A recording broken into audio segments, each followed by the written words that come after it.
दरअसल वो आंकड़े भी दिखाते हैं, क्योंकि आंकड़े जिस तरीके से अभी तक आगे बढ़ रहे हैं, अलग अलग राज्यों के आ रहे हैं। बिहार से हमारा हेलीकॉप्टर आंकड़े लेकर आ रहा है और बिहार की तस्वीर जरा हम दिखा देते हैं। बिहार में पिछली बार केवल एक सीट एनडीए नहीं जीत पाई थी और वो सीट गई थी कांग्रेस के खाते में किशनगंज से। इस बार बिहार में नुकसान तो है, लेकिन कम से कम जैसा महाराष्ट्र, उत्तर प्रदेश, बंगाल में दिख रहा है वैसा नहीं है।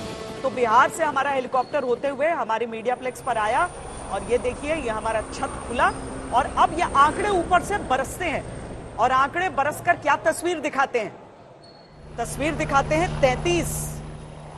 33 दिखाते हैं बिहार में एनडीए के लिए। और इस बात को समझते हुए कि एग्जिट पोल के कई आंकड़े सही नहीं, लेकिन ये बिहार का जो आंकड़ा था और बिहार का जो आकलन था वो स्पष्ट तौर पर, क्योंकि 6 से 7 का डिफरेंस बताया जा रहा था। और श्वेता, लेकिन पिछली बार से 6 सीटें हालांकि कम एनडीए को, पिछली बार 39 थी, 40 में से अब की बार 33 है।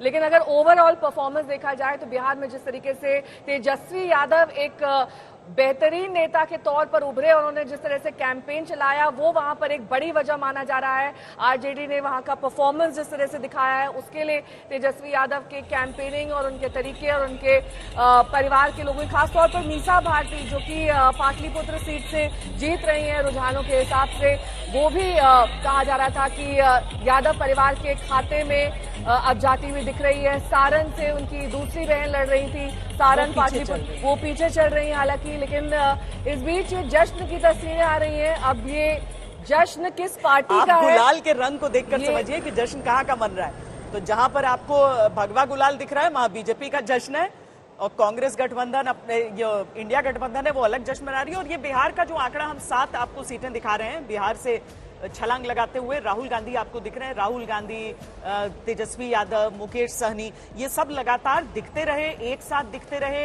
युवाओं का मुद्दा, रोजगार का मुद्दा बढ़ चढ़कर उठाते रहे। लेकिन बिहार में 7 सीटों का कुल इस समय उनके पास, यानी 6 सीटों की बढ़त इंडिया गठबंधन के पास, इंडिया महागठबंधन जिसे बिहार में कहा जा रहा है, वो आपको नजर आ रही है। जो कि ठीक है, जब ये बात हुई कि नीतीश कुमार अब बीजेपी के साथ जाएंगे तो उसके बाद बहुत सारी बातें कही गई कि क्या जेडीयू के जाने से बीजेपी को फायदा है, नुकसान है।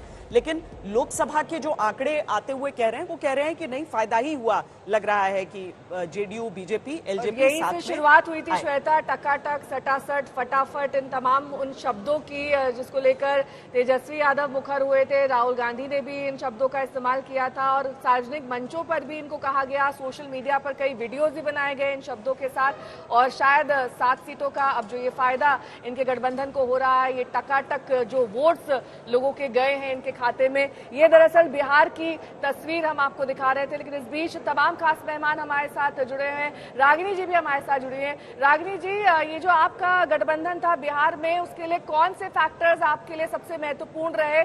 क्या काम कर गया बिहार में?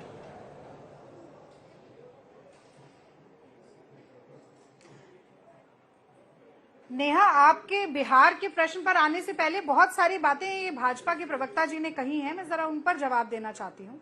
तो देखिए, रस्सी जल गई पर बल नहीं गया। कांग्रेस की 50-60 सीटें बढ़ गई, आप श्रेय मत दीजिए, कोई बात नहीं। लेकिन आपका नारा 400 पार का था एनडीए के लिए, 370 पार का था भाजपा के लिए। आपकी 60 से 70 सीटें कम हो रही हैं और आप लगे हैं वाहवाही लूटने के लिए, गाल बजाने और पीठ थपथपाने के लिए। इस देश ने किसी भी एक राजनीतिक दल को पूर्ण बहुमत का आंकड़ा नहीं दिया है, इसलिए गर्राने और अहंकार दिखाना बंद कीजिए। इसी अहंकार को भारत की जनता ने नकारा है। और एक बात मैं और कहना चाहती हूँ के शर्मा जी, देखिए बहुत सारे हमारे एनडीए को मिला हुआ है, यदि ये पूछा भी जा रहा है ना, मिला हुआ है, 1 मिनट, आपको आंकड़े समझ में नहीं आते।